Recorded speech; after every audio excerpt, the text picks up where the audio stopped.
মারার জন্য রেডিও। জঙ্গিদের মারার জন্য আমি কারো কাছে হিসাব দিতে পারবো না, কারণ আমি সিআইডি।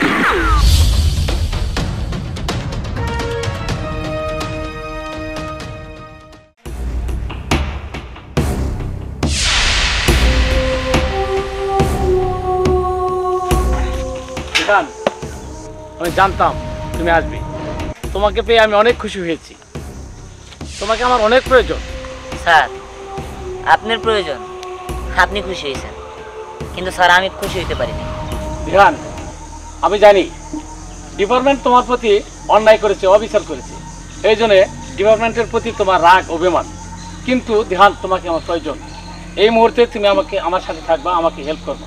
সরি স্যার, এটা কিছুতেই সম্ভব না, কারণ আমি একজন সাজাপ্রাপ্ত অফিসার। আর তাছাড়া আমাকে যদি আপনার লিগেলি প্রয়োজন হতো, আপনি আমাকে অফিসে ডাকতেন, এসব জঙ্গলে ডাকতেন না। রিহান, আমি তোমাকে অফিসে ডাকি নাই এই কারণে, অফিসের মাঝে অনেক 2 নম্বর পুলিশ আছে, অনেক 2 নম্বর অফিসার আছে, তাই তোমাকে আমি এই জঙ্গলের ভিতরে একা ডেকেছি। শোনো, এই দেশে জঙ্গির উৎপাত বেড়ে গেছে। এই জঙ্গিবাদ দমন করতে হলে একমাত্র তোমার মতো সৎ সিআইডি পুলিশ অফিসারের দরকার, তাই তোমাকে আমি এখানে ডেকেছি। স্যার, যে ডিপার্টমেন্ট আমাকে সুকোজ করছে, আমাকে বরখাস্ত করছে, সেই ডিপার্টমেন্টের জন্য আমি কাজ করব, সেটা আপনি কিভাবে ভাবলেন? আমি আসি স্যার। দেহান, যেও না। তুমি আমার কথা না ভাবলা, অফিসের কথা না ভাবলা, কিন্তু এই দেশের কথা ভাবো। এই দেশে যদি এত বড় এই জঙ্গিদের উৎপাত বেড়ে যায়, তাহলে এই দেশ ধ্বংস হয়ে যাবে। এই দেশকে রক্ষা করার দায়িত্ব আমি তোমাকে দিলাম। এই নাও পিস্তল। ঠিক আছে স্যার, বন্দুক তো ঠিকই আমাকে দিলেন, কিন্তু আমি এই বুলেটের হিসাব আপনাকে দিতে পারবো না, এবং কি জঙ্গিদেরকে মারাও করতে পারবো না। জঙ্গিদের মারার জন্য আমি কারো কাছে হিসাবও দিতে পারবো না, কারণ আমি সিআইডি। আসি স্যার। দিহানের প্রতি ডিপার্টমেন্ট অবিচার করেছে। আমি আজকে এই উচ্চ পর্যায়ে কথা বলবো। দিহান হয়তো 2 জন আসামিকে মেরে ফেলেছে, কিন্তু তার আসলে দাগি আসামি। এই জন্য তো দিহানকে সুকেশ করা বা চাকরি থেকে বরখাস্ত করা অফিসারদের উচিত হয়নি। আমি আজকে উচ্চ পর্যায়ে কথা বলবো দিহানের ব্যাপারে। তোমরা আমার ছাইরা দাও, তোমার সকল ডিমান্ড আমি পূরণ করবো ভাই। ওই, আমি এই দেশে হিন্দু মুসলিমের মধ্যে দাঙ্গা লাগাবো। ওই, তুই কি মনে করছস? হ্যাঁ, তোর টাকার লাগে ধরে আনছি, আঙ্গুর টাকা পয়সা কম নাই, তোর ধরে আনছি মাইরে ফেলানোর জন্য। তোরে মারলে প্রতিবেশী রাষ্ট্র তাহলে এই দেশের উপরে ক্ষমা ধরবো, 2 দেশের মধ্যে যুদ্ধ বাঁচবো, তোহারই তো আসল মজা শুরু হবো। এই, তুই কি বুঝতেছস না আমরা কি চাই? আমরা চাই এই দেশে জঙ্গি চাষ করতে। আর বস, আপনি এতক্ষণ দাঁড়িয়ে রয়েছেন কিসের জন্য? আপনি শুধু একবার পারমিশন দেন, আমি একদম শেষ করে দিব। বস, এত কথা কত সময় নাই, বস আপনি শুধু পারমিশন দেন। ওরে মাথা পেয়েছে একটা গুলি করবো, পিছন দিয়ে একবার বাইরে যাবো। মাফ করে দাও, মাফ করে দাও ভাই। তোমরা আমার ছাইরা দাও, তোমরা কিন্তু কাজটা ভালো করতেছো না ভাই। ছাইরা দাও, আল্লাহ কিন্তু আর বিচার করবো। ছাইরা দাও, মানে ছাইরা দাও। মায়ন, গুলির দাম বেশি, আরে গুলি করে মারা যাবো না। আরে কাল্লাটা মাটির মধ্যে রাখ, এক কোপ দিয়ে আমার একবারে গাড়টা নামাই দিব। ঠিক আছে বস।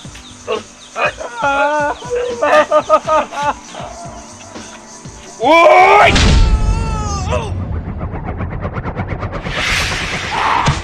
তুই মরার জন্য রেডিও। কি বলছেন? মরার জন্য রেডি হবো মানে? আপনি কে? আর তাছাড়া আপনার সাথে তো আমার কোনো শত্রুতা নেই। ওই, তোর তো এত কথা বলতে পারবো না। এই যে তোর মতো এরকম নারী যদি বাইরে বাইরে হয়, তাহলে তো আমাকে মারাই উচিত, বুঝছো? তার কারণে তোর মাইরা পালামু। আর এটা দেখা তোর মতো আর কোনো নারী এরকম ভাবে বাইরেও না, তোর সবাই পর্দা করবো। দেখেন, একদম কিন্তু গুলি চালাবেন না। আর তাছাড়া আপনার সাথে তো আমার কোনো শত্রুতা নেই। হ্যাঁ, শত্রুতা নাই, শত্রুতা এখন হয়েছে তুই বুরকা ছাড়া বাইরেছোস, তার কারণে তুই মরার জন্য রেডি হ।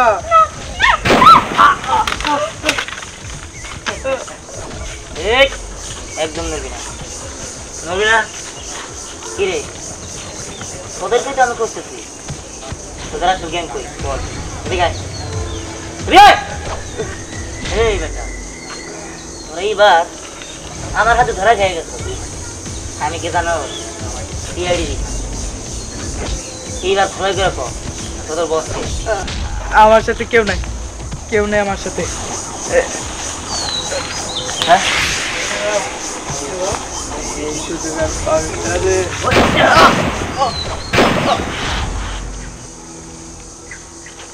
আপনি ঠিক আছেন তো? দেখো আপনি তাহলে আসুন আসুন, এইভাবে একা একা বাইরে বের হবেন না, ঠিক আছে? ঠিক আছে, আর আপনাকে অনেক অনেক ধন্যবাদ। আপনি যদি না থাকতেন তাহলে এই খারাপ লোকটা আজকে আমাকে মেরেই ফেলতো। ঠিক আছে, কোনো প্রয়োজন হলে আমাকে ডাকবেন, ঠিক আছে?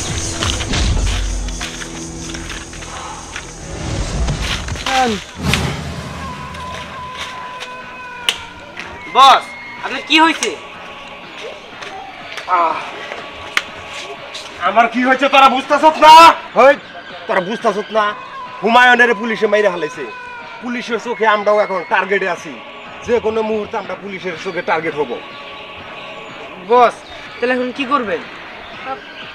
বস একটা উপায় কিন্তু আছে, তা হইতেছে গিয়া আমাদের খুব সতর্ক থাকতে হইব, আর যেভাবেই হোক ওই পুলিশদের সাথে আমাদের একটা গেম খেলতে হইব, যাতে ওই পুলিশটা আমাদের দিকে ফিরাও না তাকায়। ওদেরকে এমন চেষ্টা করতে হইব যাতে সাপও মরে আর লাঠিও না বাঁধে। ইয়েস ইয়েস, পুলিশের সাথে আমাদের গেমস খেলতে হবে। বস খালি এসএস করেন না, একটা বুদ্ধি বাই করেন যে কেমন করে গেম খেলবেন। সব সময় তো আমি বুদ্ধি দিছি, এখন তোদের বুদ্ধির মতো তোরা কাজ কর। ঠিক আছে, আমি একটা বুদ্ধি পাইছি। আমার বুদ্ধি হচ্ছে সিআইডি অফিসার আছে না, তার মেয়েরা আমাদের কিডন্যাপ করতে হবে। Good idea. কথায় আছে না, কান টানলে মাথা আসে। বোতল তুই লাবণ্যের নিয়ে যা, রাসেল তুই আমার সাথে থাক। সব সময় জোড়া থাকতে হবে, কারণ পুলিশের চোখে আমরা অপরাধী হয়ে গেছি। যা বোতল। ঠিক আছে ভাই চল।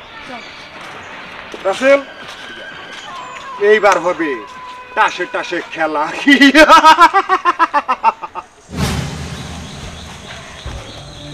এই দাঁড়া। কি ব্যাপার, আপনাদের দুজনের হাতে পিস্তল? আপনারা কারা? কি উদ্দেশ্য নিয়ে আমার কাছে এসেছেন? ভাই শোন, অত কথা বলতে পারবো না। তোরে ধইরা নিয়ে যাওয়ার পারমিশন আছে, তাই তোর ধরে নিয়ে যেতেছি। তাছাড়া তোর বাবা নাকি খুব বড় পুলিশ অফিসার। হ্যাঁ, আমার বাবা সিআইডি অফিসার। আমার বাবা যদি জানতে পারে না যে তোরা আমাকে ধরে নিতে এখানে এসেছিস, তোদের ক্রস ফায়ার করে মেরে ফেলবে। এই গলা নামায়া কথা ক। শোন, তোর বাবারে তুই জানাবি কেমনে? তার আগেই তো তোরে আমরা উপরে পাঠাই দিমু। ও শোন, তোর বাপের ডর দেখে কোনো লাভ নাই। তোর বাপের দেখে আমরা ডরাই না। ওই বেশি কথা বাদ দিয়া ওরে নিয়ে চল। এই চল চল বলতেছি, চল।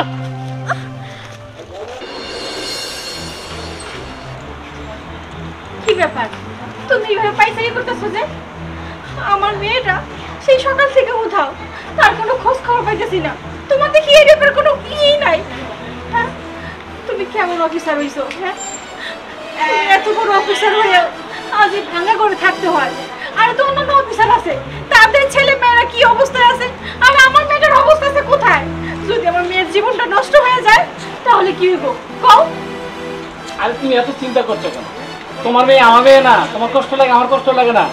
তুমি কোনো টেনশন করো না, যেভাবে হোক আমি স্নেহাকে উদ্ধার করবো। হ্যাঁ, তুমি তো বইটাই খেলায় যে তুমি কোনো চিন্তা করো না। আরে মায়ের মন, চিন্তা করবো না মানে? আমার মেয়েটা সকাল থেকে উদা হয়ে গেছে, আর তুমি আছো তোমার দেশপ্রেম নিয়ে, খালি দেশ আর দেশ। এদিকে আমার মেয়ের জীবনটা যদি নষ্ট হয়ে যায়, ওর যদি কোনো ক্ষতি হয়ে যায়, তখন কি করবো? আমার বুকটা তো খালি হয়ে যাব। দেখো, যদি এরকম চলতে থাকে না, তুমি থাকবা তোমার দেশ নিয়ে, আমি আমার মেয়ে নিয়ে অন্য জায়গায় চলে যাব। তোমার সাথে আমার সংসার করা সম্ভব না। যেমনি হোক আমি তোমার বলতেছি, 1 ঘন্টার মধ্যে আমার মেয়ের যেমনি হোক আইনে দিবা, নাইলে কিন্তু আমি কি করবো তুমি নিজেও বুঝতে পারতেছো না। আরে তুমি কান্না থামাও, বোঝার চেষ্টা করো। শোনো, আমি সিআইডি অফিসার দেহানকে এই দায়িত্ব দেবো। দেখবা 1 ঘন্টার ভিতরে দেহান তোমার মেয়েকে তোমার সামনে এসে হাজির করবে। তুমি টেনশন করো না, প্লিজ তুমি একটু শান্ত হও।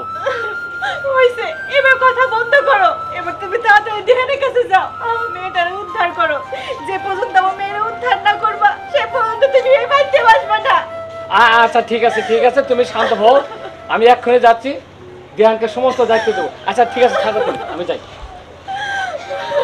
এটা কি হয়ে গেল?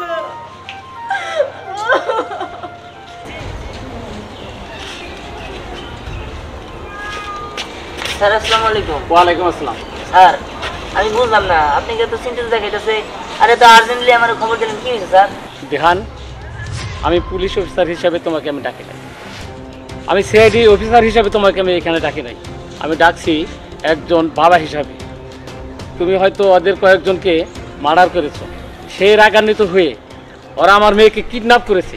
দিহান, আমি চাই তুমি ওদের হাত থেকে আমার মেয়েকে তুমি উদ্ধার করে নিয়ে আসবে। বুঝতে পেরেছি স্যার, আপনি কোনো চিন্তা করবেন না, আপনি আমাকে 1 ঘন্টা সময় দিন, আমি 1 ঘন্টার ভিতরে আমি ওদের সবাইকে শেষ করে আপনার মেয়েকে আপনার হাতে তুলে দিচ্ছি। আমার সে বিশ্বাস তোমার প্রতি আছে। দিহান, তুমি আর দেরি না করে তুমি তাড়াতাড়ি চলে যাও। আমি চাই তুমি আমার মেয়েকে ফুললি সেভ করে আমার কাছে ফিরে নিয়ে আসবে। প্লিজ যাও। আসসালামু আলাইকুম। ওয়ালাইকুম আসসালাম। আচ্ছা বস, ওরে কতক্ষণ আগে ধরে আনছি, ওরে এইভাবে বসায় রাখছেন কেন? আপনি শুধু আদেশ করেন, ওরে একদম শেষ করে দিই। না আহা বস, আপনি বুঝতে পারতেছেন না, ওরে শেষ করলেই তো ওই সিআইডি অফিসারের মনে জ্বালা হবো, তখন আসবো আর তখনই তো আসল খেলাটা হবো। না, ওকে মারা যাবে না। ও হলো আমাদের তুরুপের তাস। ও যতক্ষণ পর্যন্ত আমাদের এই আন্ডারগ্রাউন্ডের আটকা থাকবো ততক্ষণ পর্যন্ত ওই সিআইডি অফিসাররা আমাদের কাছে গোলাম হয়ে থাকবে, আমাদের অ্যাটাক করবে না। বস বুঝতে পারছি, ওরে এই জায়গায় না আমাকে ভুলাইছে, ওর যদি রাস্তায় মেরে হারাইতে পারতাম তাহলে ভালো হইতো। বস সিআইডির কোনো বুক পিক নাই, ওরা জিনতে পারবো, আমার লোকজন যা আছে সব মাইরা হালাবো। আর ওর যদি মাইরা হালাইতাম তাহলে ওর বাপে ওর শোকে আস্তে আস্তে পাগল হয়ে যেত।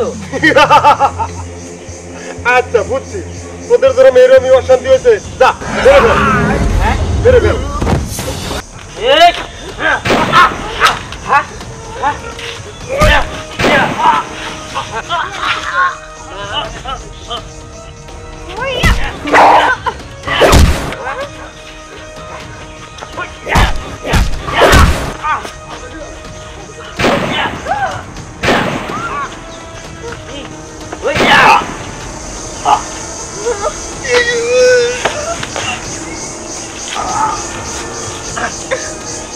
চলুন আমাদের উচিত শিক্ষা হয়েছে। চলুন আমার সাথে। চলুন।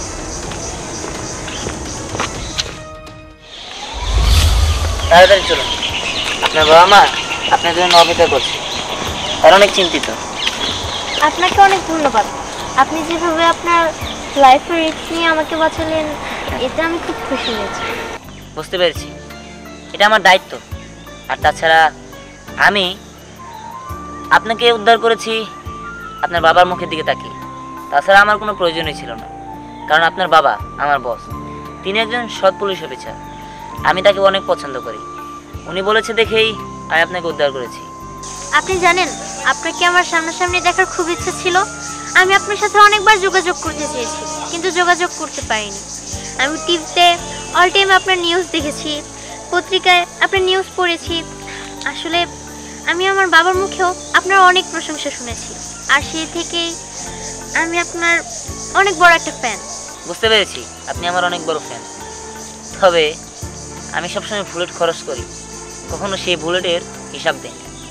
দেখুন, সত্যি কথা বলতে আমি আপনাকে ভালোবাসি, আমি আপনাকে বিয়ে করতে চাই, আমি আপনাকে অনেক অনেক অনেক ভালোবাসি। আমার মনে হয় আপনার মাথা খারাপ হয়ে গিয়েছে, আপনি হয়তো জানেন না যে আমার জীবনে কতটুকু রিস্ক আছে। দেখুন, আমার জীবনে তো রিস্ক আছে, তার কারণ আমার বাবা একজন বড় সিআইডি অফিসার, আর আমি তার মেয়ে, আমার লাইফেরও তো রিস্ক আছে। আর দেখুন, আমি এত কিছু জানি না, আমি আপনাকে বিয়ে করতে চাই, আমি জাস্ট এটাই জানি। আর তাছাড়া আমার বাবা হয়তো বা আপনার আর আমার সম্পর্কটা মেনে নেবে। থামুন আপনি, আপনার বাবা মেনে নিল আমি মেনে নিব, কারণ আমি তাকে অনেক শ্রদ্ধা করি, আর তার মেয়ের সাথে আমি এটা করতে পারবো না। আর তাছাড়া আমি তো বললামই যে আমি সবসময় বুলেট খরচ করি, কখনো সেটা হিসাব দিই না। আমি যতগুলো বুলেট খরচ করেছি কতগুলো শত্রু আমার সৃষ্টি হয়েছে, সেটাও আপনাকে মাথায় রাখতে হবে। আর এত কিছু আপনার সাথে আমার কৈফিয়ত দিতে হবে না, আপনাকে যে কাজের জন্য আমি নিয়ে এসেছি, আপনার আমাকে উদ্ধার করা দরকার ছিল, উদ্ধার করে আপনার বাবা মার কাছে আমি দিয়ে আসবো, এদেরকে আমার কাজ শেষ। ঠিক আছে, এখানে আমি আপনার সাথে আজারে কোনো কথা বলতে পারবো না, আসুন চলুন। আপনি যত যাই বলুন না কেন, আমি আপনাকে ভালোবাসি, আমি ভালোবেসেই যাব। আসুন। মা তুই ঠিক আছিস তো মা? মা আমি ঠিক আছে। বাবা তোমার অসংখ্য ধন্যবাদ। কই গো, কই গেলা? এই দেখো না, আমার মেয়ে সহি সালামতে ফিরে আইছে। আমি তোমাকে বলেছিলাম না দিঘান খুব ভালো একটা পুলিশ অফিসার, ও অবশ্যই তোমার মেয়েকে ফিরে নিয়ে আসবে।